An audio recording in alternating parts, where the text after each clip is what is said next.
Alright, Assalamualaikum warahmatullahi taala wabarakatuh and very good day to everyone. So hari ini kita akan sambung kita punya lesson di dalam chapter 4 which is chapter forces, and this time will be your second part which is Newton laws of motion. Baik, Newton's law of motion was discovered by Sir Isaac Newton. So overall kita ada 3 laws of motion. So setiap law ini dia ada condition. Okay, dia ada condition, baru kita boleh apply. Untuk first law, okay, condition dia adalah when there is no force acting on an object. If we have force or forces acting on that object, then kita akan gunakan second law.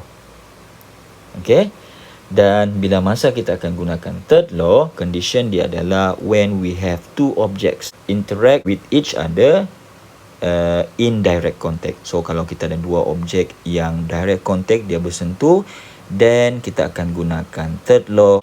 Baik, yang seterusnya kita akan pergi kepada lebih fokus lagi kepada first law ataupun Newton first law. Now Newton first law juga dikenali sebagai law of inertia.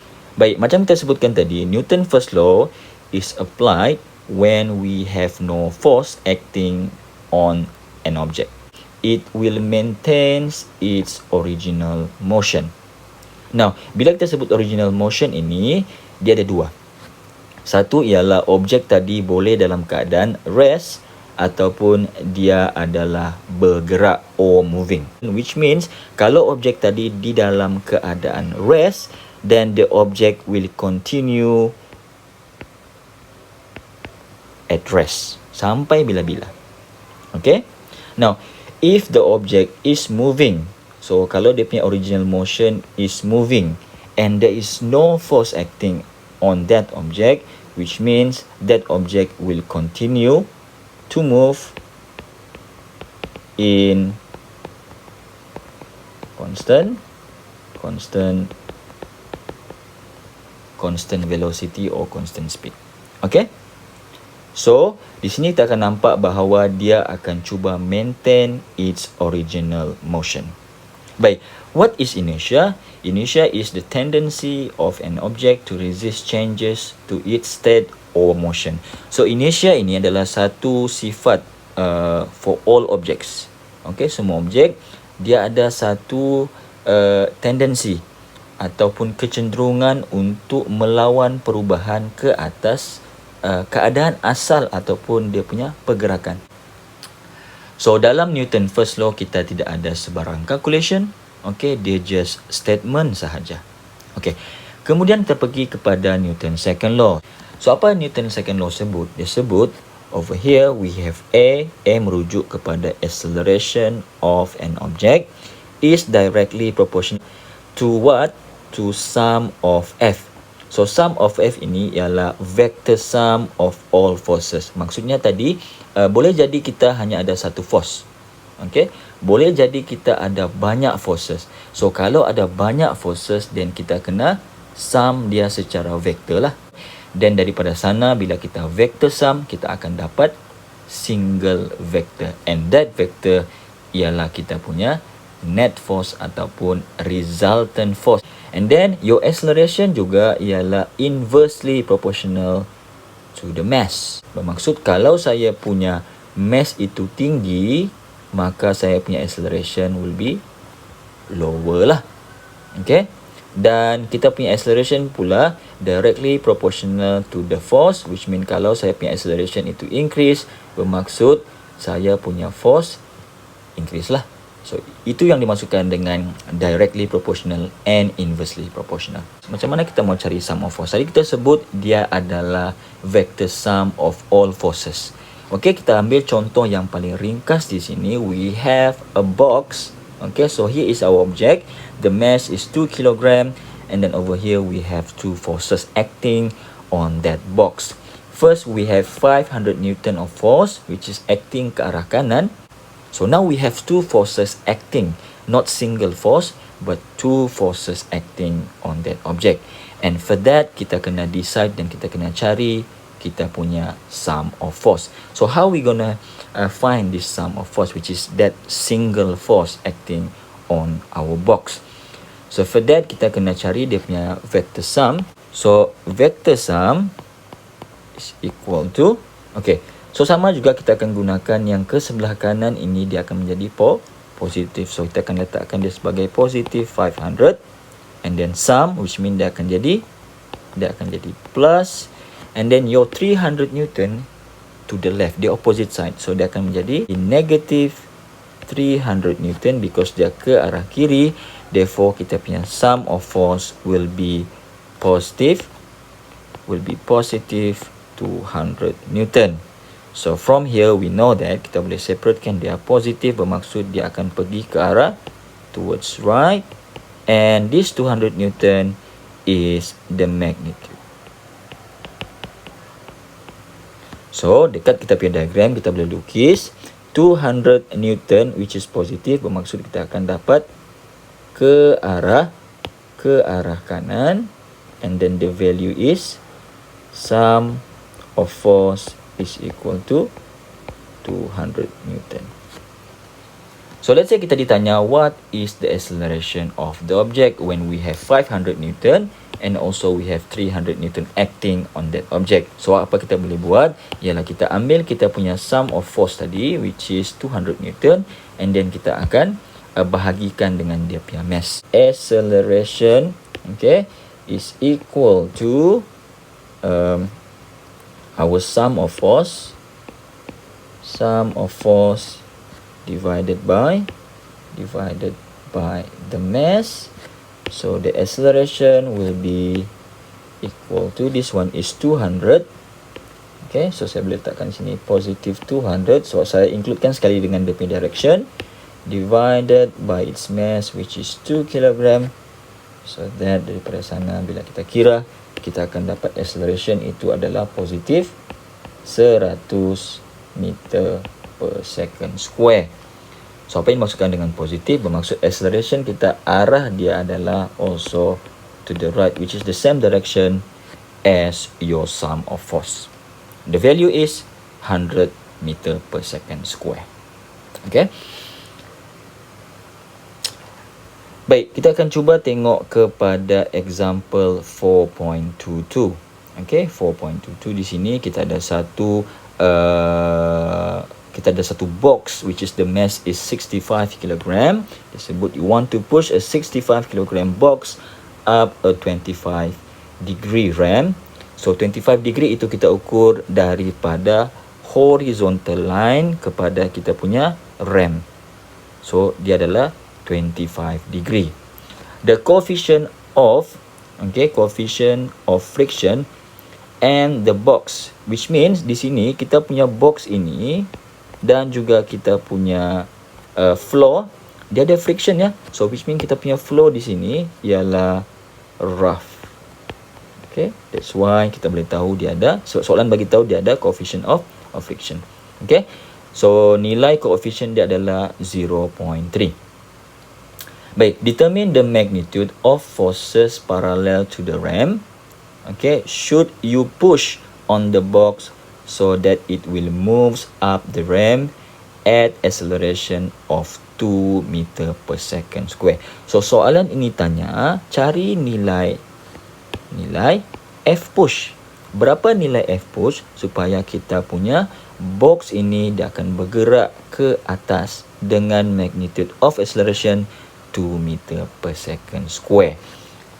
So dalam soalan ini kita ada forces, kita ada banyak forces yang bertindak. Okay, so which mean soalan ini adalah soalan berkaitan dengan Newton second law, sebab dia ada forces yang acting. Baik, so bila soalan begini, first kali yang perlu kita buat ialah kita akan apply kita punya first skill yang kita belajar daripada first part, which is free body diagram. Okay, so saya letakkan sini free body diagram. So now what is our object? Our object is the box. So we're going to focus on the box sahaja. Okay, before we go to free body diagram, so kita akan pergi dahulu kita punya lukisan yang asal. So kita akan lukis dahulu di sini, and then baru kita akan transfer kepada the actual free body diagram. Okay, first kali kita ada F push. Okay, selain daripada itu, apa lagi force yang kita ada? Okay, first kali kita tahu the mass of the box is 65 kg. So bila dia ada mass, bermaksud kita akan ada gravitational pull yang tarik dia ke mana? Yang akan tarik dia ke bawah. So which mean daripada sini, okay, from the center of the box, we will have the mass and the gravitational pull, which mean force yang bertindak first kali ialah kita panggil dia sebagai weight of the box. Okay, so dia sentiasa ke bawah. Walaupun dia dalam keadaan rem 25 degree begini, still dia punya gravity sentiasa ke arah bawah lah. That is number one. Kemudian, this box is on the floor. So kita tahu bila kita ada contact dengan surface, which is the floor, then kita akan ada normal force. So where is the direction of normal force?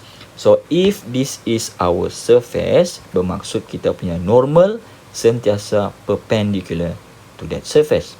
So di manakah arah dia? Arah dia akan menjadi perpendicular to the surface, which mean dia akan menjadi ini. Okay, so kita akan nampak di sana dia adalah 90 degree to the surface, and this will be labeled as N ataupun normal force. Disebut dia punya surface ini adalah jenis yang rough. So bila rough bermaksud kita akan ada friction. So where is the direction of the friction? So sekarang ni F push cuba untuk push dia naik ke arah atas, and that is our motion, which mean dia akan menjadi arah mana? Dia akan menjadi arah, so that will be kinetic frictional force. Okay, so now we have complete free body diagram. So first kali kita akan lukis point. Okay, that point will represent our box. So first kali kita akan ada weight. Kemudian daripada sana kita akan ada a normal. Okay, normal force. So kita ada, this one is F push, and then on the opposite side kita juga ada satu lagi yang kita panggil sebagai kinetic frictional force. Mari kita masukkan value yang ada tadi. Kita ada first, kita ada mass, which is the mass is 65 kg, and then the angle theta is equal to 25 degree. Baik, dekat lukisan asal kita ada rem ini ialah 25 degree. Sebenarnya kita juga boleh masukkan angle tersebut di dalam kita punya free body diagram. So where is the angle? So angle itu akan berada di, which is daripada normal kita just garis dia. Okay, begitu. And then that 25 degree basically is from weight to that line, dash line yang kita lukiskan tadi. So there you go. That is your angle, which is 25 degree as well. And then untuk solution kita kena decide axis. Okay, before this, axis kita yang kita belajar, axis kita ada 4 kan? Kita belajar, kita ada ke kanan, atas dan bawah, ke kiri sebagainya. So ini kita sebut positive Y, positive X, negative Y, and also negative X. Okay, so kalau kita compare kita punya axis sekarang dengan axis yang ini, dia memang tidak sama, berbeza. So untuk case melibatkan inclined plane ataupun rem tadi, kita kena gunakan axis yang baru. So axis yang saya maksudkan ini ialah axis di mana kita akan gunakan floor sebagai kita punya axis.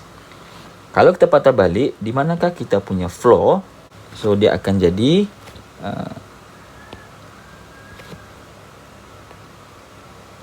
beginilah. So where is your floor? This is your floor. Okay. So axis ini kita akan gunakan. Okay. Which is Ini kita akan panggil dia sebagai parallel to the floor, and then this will be perpendicular to the floor. Okay, so kita akan gunakan axis itulah. So dia akan menjadi di sebelah sini dia akan jadi positif, di sini akan jadi positif, negatif, and negatif. Jadi sekarang kita akan letakkan kita punya axis dahulu. First kali kita akan tengok dia sebagai parallel to the floor. Okay, kemudian kita ada perpendicular to the floor. Sum of force is equal to m times with acceleration. Sum of force equal to ma. So kita akan letakkan dua-dua dahulu. Okay, kalau dia punya W ataupun weight kita ke arah bawah dan kita ada angle, so komponen vektor dia ada dua. Satu dia akan sini, and this is ialah weight, kita ada angle, dia akan jadi cos theta. And then satu lagi komponen ialah yang ke arah sini, which is dia adalah weight sin theta. Okay, so sekarang baru kita akan nampak, oh kita ada dua lagi komponen daripada weight yang dia bertindak pada satu ialah W sin theta berada pada axis parallel to the floor, dan W cos theta ialah another komponen yang bertindak pada axis perpendicular to the floor. Okay, jadi sekarang ini baru kita akan masukkan dalam equation lah.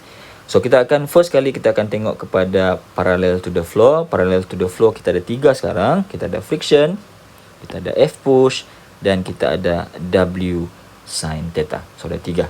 Okay. Tetapi sebelum saya masukkan, saya kena tahu direction of acceleration. Why? Sebab kita ada MA di sini. So sekarang ni kita punya box akan bergerak ke arah mana?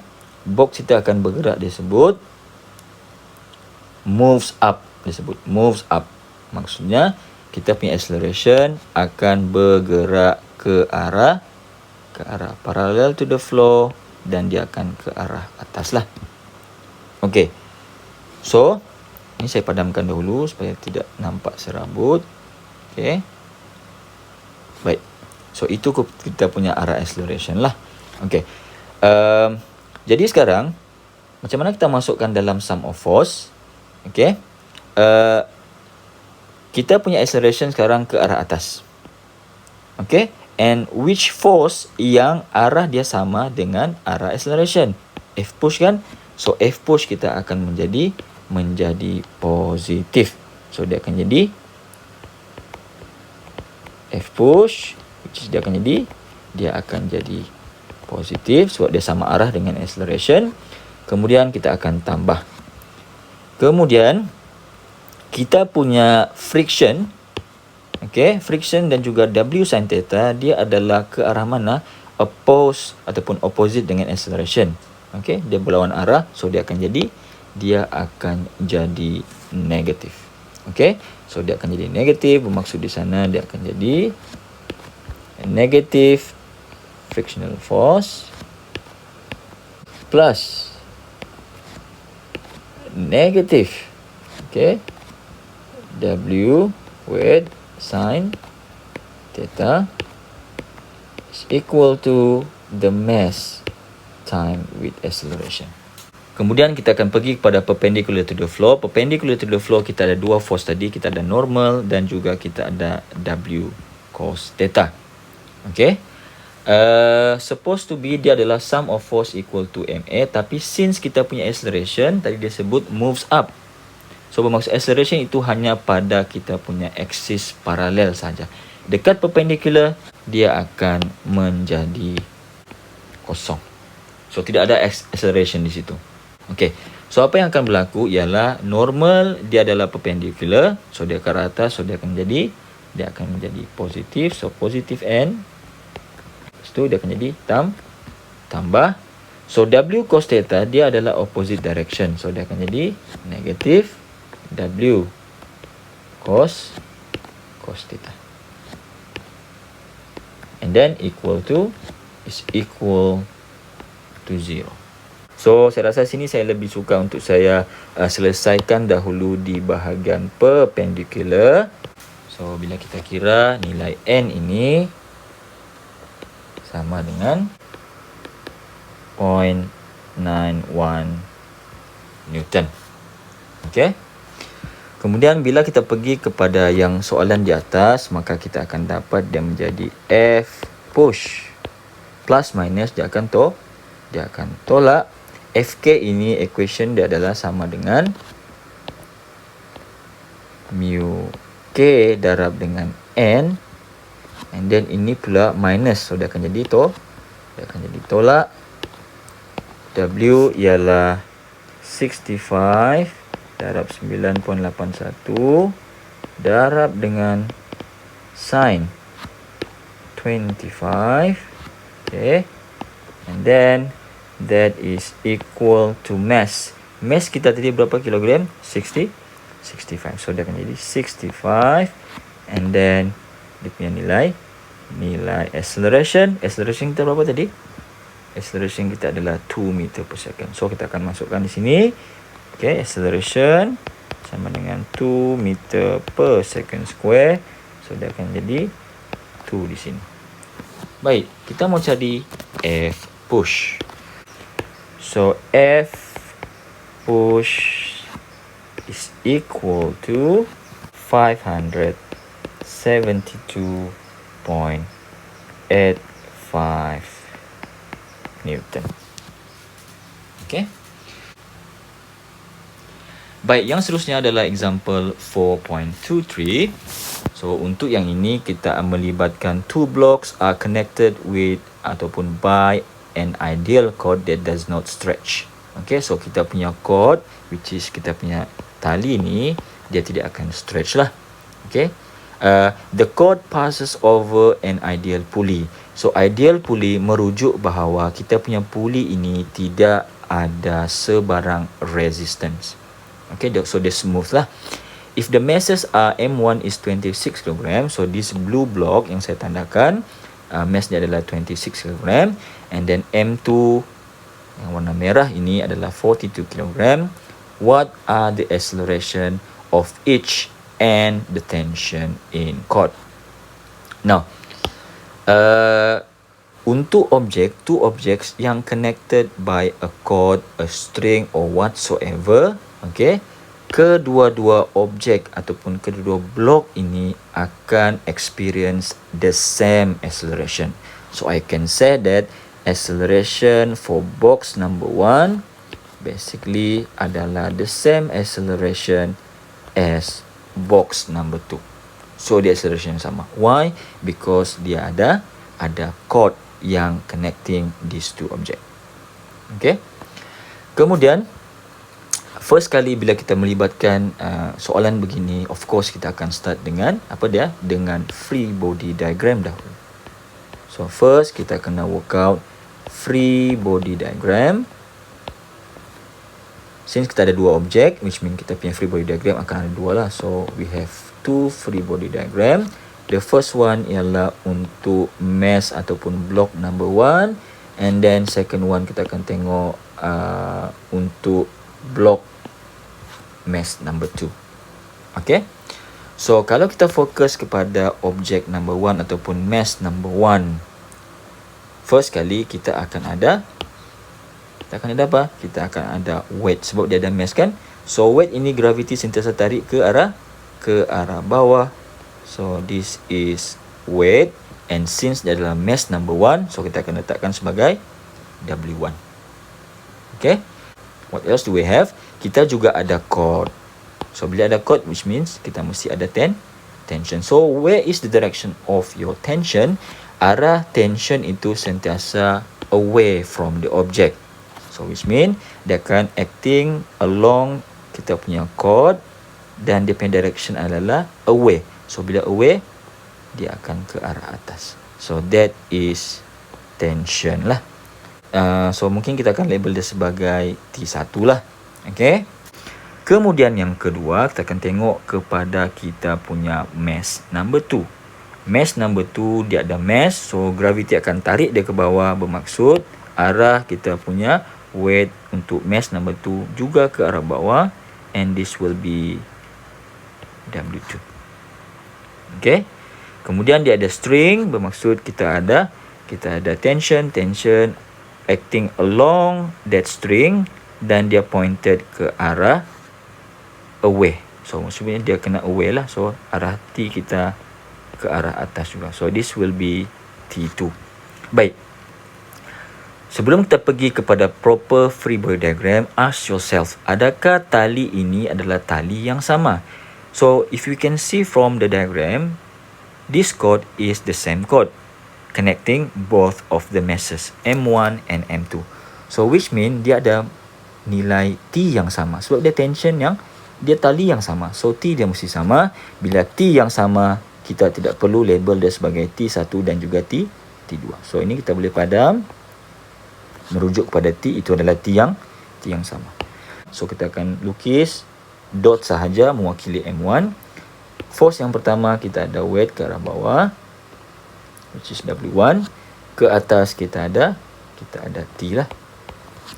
Okay, untuk mass number 2 sama juga, kita akan letakkan dia sebagai dot.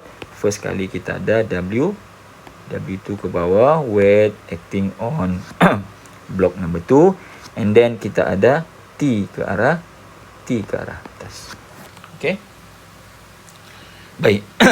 So kita ada free body diagram, kita perlukan direction of acceleration. Now, macam mana kita mau cari arah acceleration? Okay, so bila kita lepaskan kedua-dua blok tadi, M1 dan M2, agak-agak dia akan bergerak ke mana? So for that, kita akan tengok balik dia punya mass.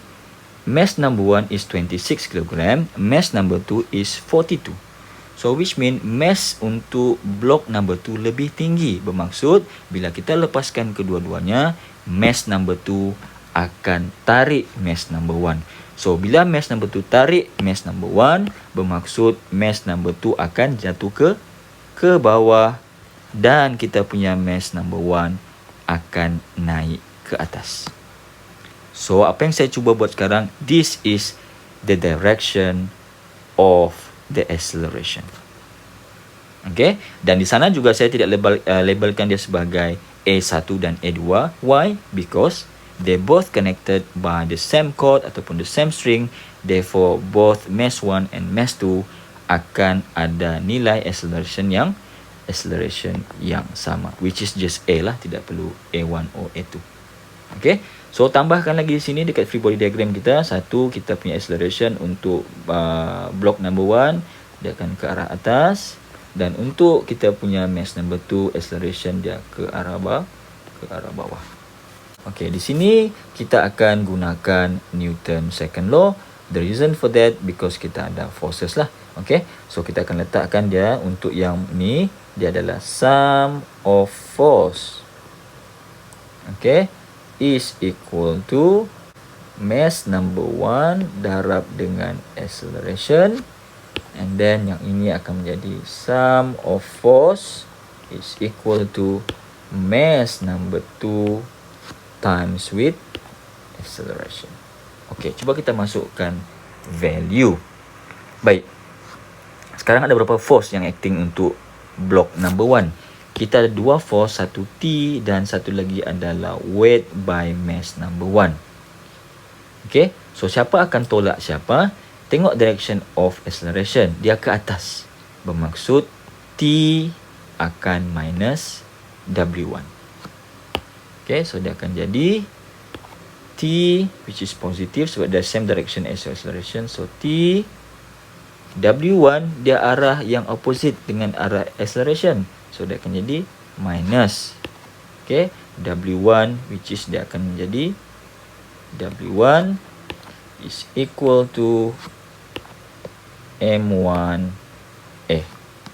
Okay, untuk kita punya mass number 2, Cuba tengok arah acceleration. Arah acceleration kita ke arah bawah. So kali ini siapa akan jadi positif? Siapa yang same direction as your A, which is W2. So W2,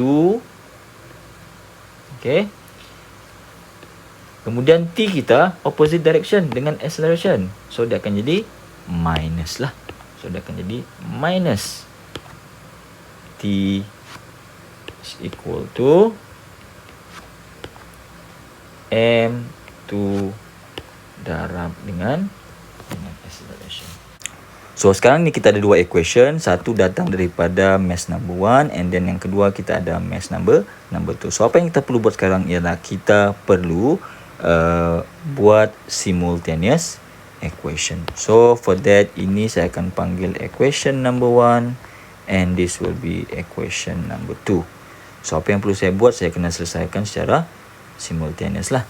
Okay. So kalau saya ambil equation number 1 tadi dan saya rearrange, maka saya akan dapat equation itu menjadi T sama dengan M1A plus dengan W1. Okay. Kemudian apa yang berlaku ialah equation ini saya akan masukkan ke dalam equation yang kedua. So daripada sini saya akan masukkan ke dalam equation number 2. So apa yang berlaku dengan equation number 2? Equation number 2 akan menjadi weight number 2 minus T itu tadi kita sudah masukkan value, dia akan jadi M1A plus W1 is equal to M2A. Okay, so itu yang akan berlaku. Kemudian baru kita akan masukkan value. Okay, so from there kita akan dapat nilai acceleration kita adalah 2.31 meter per second square. So that is nilai acceleration. Next ialah kita mau cari nilai tension in the cord. So untuk cari nilai tension ini kita boleh pick mana-mana equation 1 ataupun equation number 2. So for that, let's say saya akan ambil equation number 1. And then basically kita sudah susun pun equation ni, dia jadi begini.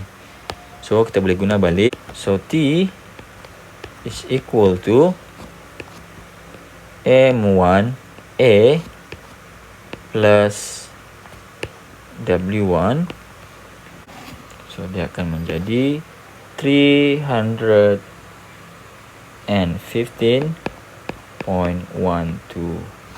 Newton. Okay.